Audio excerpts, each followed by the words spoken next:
السلام عليكم ورحمة الله تعالى وبركاته. أهلا ومرحبا بكم في قناتكم نوال تيفي شانيل.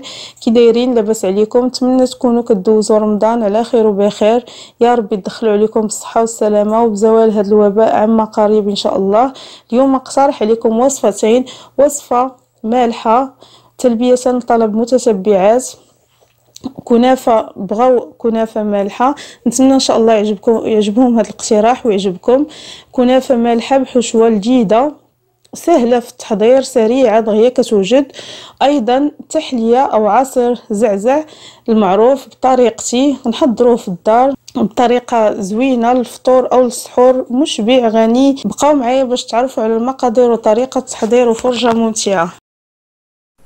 بسم الله على بركه الله. غنحتاجو لتحضير هاد الكنافه المالحه. عندي 2 فصوص ديال الثوم كبارين محكوكين، بصله كبيره مشلضه، ممكن تستعملوا البواغو عوض البصله او تستعملوهم بجوج. انا البواغو او البورو ما متوفرش عندي دابا، كنستعملو هو اللي كنستعملو غالبا في هذه الوصفه. عندي علبه ديال شامبينيون نوار اللي غسلته ورطبته في الماء طايب. عندي هنا 400 غرام ديال الكفته، ممكن تستعملوا اي نوع ديال الكفته بغيتو، ديال الدواجن او ديال البقري او المهم على حسب المتوفر عندكم. ممكن تستعملوها ايضا بدون شحوم، انا كنستعملها غالبا بدون شحوم. دابا هي هذه اللي متوفره عندي، فيها شويه نسبه الشحمه. غندوز ندير الزيت في هذه المقله ونبدا تشحر. التوابل غنقولهم لكم وانا كنحضر. من بعد ما تشحرات البصله كيف ما كتشوفوا، ضفت الكفته ونحاول نفتتها صغيره. هي اصلا فاش كتبدا تشحر كينقص الحجم ديالها، كيسهل علينا فاش طيب نفتوها. غنبقى هكا نحركها تتشحر ونبدا نضيف العطريه. من بعد ما تشحرت الكفته كيف ما كتشوفوا غنضيف الشامبينيون نوار. الا ما متوفرش عندكم شامبينيون نوار ممكن تستعملوا الفطر المعلب، الا ما متوفرش عندكم الفطر الاسود. غنبدا نضيف التوابل.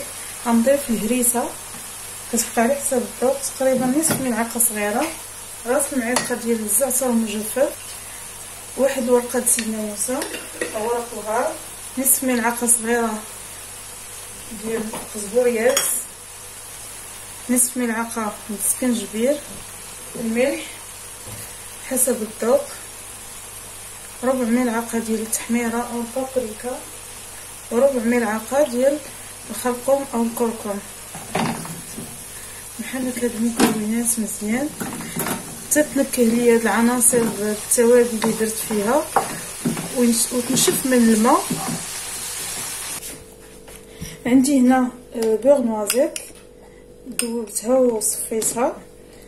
البور نوازيت الزبده كنخليوها كذوب تكغلا، كتحيد منها الماء وكيتبدل اللون ديالها، وديك الساعه كتشوفوا الدرجه ديال اللون اللي بغيتو. انا ما خليتهاش تحمر بزاف، تاخذ شويه داك اللون تولي فيها النكهه وصافي. ما كنخليهاش تحمر بزاف. غندير تقريبا 2 معالق ديال الزيت.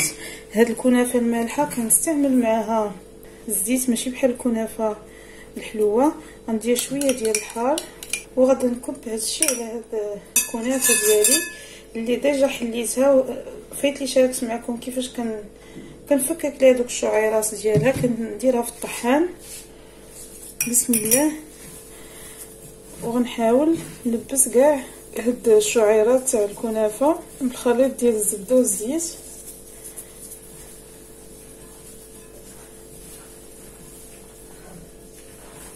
من بعد ما تلبسوا لي شعيرات الكنافه كاملين بالخليط ديال الزبده والزيت، جبت هنا مول عندي هذا الدائري اللي كيتفتح من الجناب. ممكن نتوما تستعملوا اي اطار. المول ما دهنتوش بالزبده حيت هاد الكنافه اصلا مدهونه. غندير تقريبا نصف الكميه ديال الكنافه. استعملت هنا 400 غرام، ممكن تستعملها كامله ديال شعريه الكنافه، ممكن عيني ميزاني. وتنتوما على حسب المول اللي بغيتو، على حسب الحجم ديال هاد الكنافه اللي غتحضروا. نحاول نفرقها بالتساوي. ناخد واحد الكأس ونبقى نتكي عليها. خاصنا تجي مدكوكه، ما تبقاش الشعيرات ديالها مفرقين. نتكي عليها مزيان، ندكها. حاولوا ما تكثروش الكنافه، ما تجيش العجينه الكنافه غالبه على العماره. اذا بانت لكم شي طبقه باقا ما شي بلاصه باقا ماشي متساويه، نحاولوا نقادوها ونعاودوا ندكو، نقرصوها مزيان.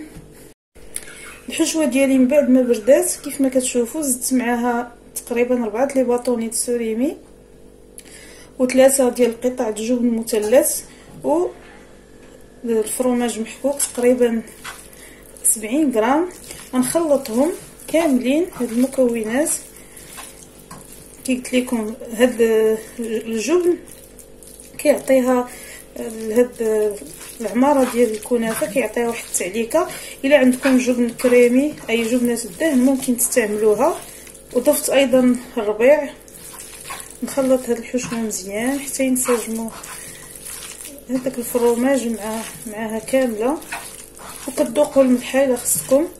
ضفت ايضا عصير نصف حامضه فاش كانت المقله فوق النار حتى تشرب. شفتوا المقله الحشوه ما فيهاش الماء، خصنا نشحروا مزيان الحشوه من الماء باش ما تخسرش لينا العجين ديال الكنافه، ما يجيش معجن. غناخد دابا الاطار ديالي وغندير فيه هاد العجين، هاد الحشوه، نوزعها على المول كامل. كيعجبني نخدم بيدي. هاد الحشوه كتجي لذيذه وشفتوا معايا ساهله ودغيا كتوجد. ممكن ايضا هاد الحشوه ديروها تحضروا بها بريوات او لي سيغار، ديروها في ملوي معمر، في لي بغيوش، البغيوش او معجنات مالحين كتجي لذيذه. ديروها في بريوات، ضيفوا معها شعريه صينيه الا بغيتوها تعطيكم كميه اكثر، كتجي لذيذه. ونقرصوا هاد الحشوه، نتكيو عليها حتى هي، ما نخافوش.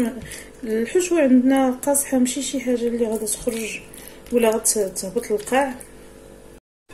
وغناخد هاد الكنافه اللي بقات عندي وغنوزعها فوق الحشوه على هذا الشكل. شفتوا معايا جات لحد القد، قلت لكم 400 غرام. انا ما كيعجبنيش نديرها الطبقه ديال الكنافه تجي غليظه، ما كنديرهاش تكون سميكه. كندير القياس كيف ما شفتوا معايا، راه كتبان لكم شويه الحشوه باقا كتبان. كنفضلها تجي هكا. ونقرص وغندخلها الفرن اللي مسخن عندي من قبل على درجه حراره 180. كنقص شويه في الحراره فاش كندخلها باش الطياب يدخل لهاد الكنافه للداخل. الطيب لنا الشعريه كامله حتى من الداخل على عافيه مهيله من الفوق ومن التحت. كنقص فاش كندخل، كنخليها على 160. كتاخد تقريبا ما كاملاش من 25 حتى 30 دقيقه. كنبقاو نطلعوا عليها وصافي، حيت هي دغيا كتخطف. انا كنطيب على عافيه مهيله وكتجيني داخل الطياب، داخلها الطياب مزيان، احسن ما نجبدو عليها وتحرق. وهذه هي الكنافه ديالي من بعد ما خرجتها. كتجي على هذا الشكل محمره كيف ما كتشوفوا معايا وداخلها الطياب. غادا نزولها من الاطار باش نحطها في طبق تقديم. بسم الله. غنزينها بهاد العويدات دايره فيهم السوريمي مقطع والزيتون. كتذكير ان هاد الحشوه فيها السوريمي. وهذه هي الكنافه ديالي المالحه اللي شاركت معكم اليوم. كتجي قدمتها على هذا الشكل كيف ما كتشوفوا. زينتها بهاد العويدات اللي فيهم الزيتون وقطع ديال السوريمي والخيار اللي غسلته ومسحته مزيان من الباب باش ما يعجنش لينا، تحافظ لي الكنافه على القرمشه ديالها. وبالفرماج محكوك، وايضا شويه الربيع مقطع وشويه الهريسه غبره. نتمنى تجربوا هاد الكنافه اللي حضرت معكم بهذه الطريقه. هاد الحشوه اللي قلت لكم كتجي هائله، وكيف ما سبق وذكرت لكم تستعملوها في بزاف ديال المملحات، البريوات، لي بريوش، الملوي. المهم تفنوه، تاخذوها كوم باز حشوه وتزيدوا فيها الشعريه ولا هذا كيف ما قلت لكم. الكنافه بهذه الطريقه كتجي راقيه ومختلفه على المملحات اللي موالفين كنقدموا. بغيتو تقدموها او تحضروها بشكل فردي، ديروا لي مول انديفيدويال لي سيركل بمختلف الاحجام متوفرين كيتباعوا الاشكال، ديروها بشكل فردي او هكا بشكل عائلي. حتى الشكل هكا العائلي ديروه على شكل قلب بشكل مربع، اشكال متوفرين وموجودين في المحلات اللي كيبيعوا اللوازم الحلويات. متاكده الا جربتوها غادي تعجبكم. شفتوا معايا بسيطه وسهله، لا بالنسبه لطريقه التحضير ولا الحشوه. نتمنى ان شاء الله تجربوها، وإلا عجباتكم ما تبخلوش عليا بالتعاليق ديالكم والدعاء.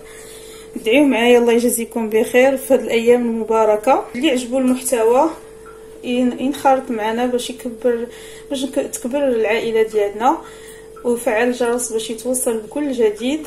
نقطعها معكم من الوسط، شوفوا كيفاش كتجي. بسم الله. شفتوا معايا كيفاش كتجي من الوسط العماره والورقه ديال او الطبقه ديال عجينه الكنافه. قلت لكم انا كنديرها رقيقه ما كنديرهاش غليظه. الا بغيتوها نتوما تجيكم عاليه ممكن ديروا كميه ديال عجينه الكنافه مهمه. نتوما ديك الساعه فاش تكونوا كتخدموا راه تبان لكم، انا كنفضل ما نكثرش منها. شفتوا معايا كي كتجي الحشوه من الوسط كتبان حتى من الجوانب، كتجي مقرمشه، وديك الحشوه كتجي معلكه بداك الفرomاج الجبن المثلث اللي درت فيها ولذيذه. نتمنى ان شاء الله تجربوها، والى فيديو مقبل ان شاء الله. استودعكم الله الذي لا تضيع ودائعه. بسم الله على بركه الله. غنحتاج لتحضير العصير ديال زعزع. عندي 2 حبات ديال الافوكا متوسطين، عندي حفنه ديال الكركاع واللوز مخلطين، عندي 11 تمره، وعندي هنا 300 ملل ديال الحليب. كنعرفوا العصير ديال زعزع كيجي خاتر. غنبدا بسم الله ندير هاد المكونات في الخلاط الكهربائي. تاكدوا ان ما خليتوش العظم في التمر. ما غنديرش فيه السكر، بغيتو ديروا السكر كيبقى لكم على حساب الذوق. وغنطحن هادشي كله في الخلاط. من بعد ما طحنت العصير ديالي شفتوا كيجي قوام ديالو على هذا الشكل، كيجي خاسر. هادو الكؤوس ديال الزعزع كتعرفوا الحجم ديالهم كبير. غناخذ الموز، غندير طبقه ديال الموز وطبقه ديال الفريز. هذا العصير كيجي غني كميه الفواكه لا الجافه ولا الطريه، هو بوحديتو ممكن ناخذوه راه وجبه. عندي هنا صلصه الشوكولاته اللي درتها ب10 قطع ديال الشوكولاته مع 2 معالق ديال الحليب. غنزوق بهم كاس على هذا الشكل، خطوط عشوائيه.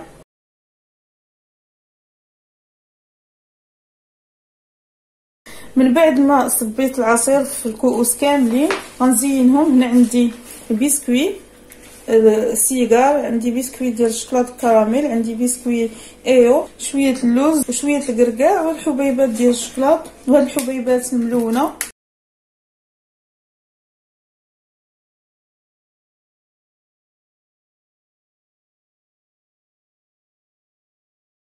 وهذا هو العصير ديال زعزع اللي شاركت معكم اليوم على طريقتي. شفتوا معايا كيفاش كيجي الطبقات ديال الفواكه، البنان والفريز والعصير. كيجي لذيذ، كيجي مغذي.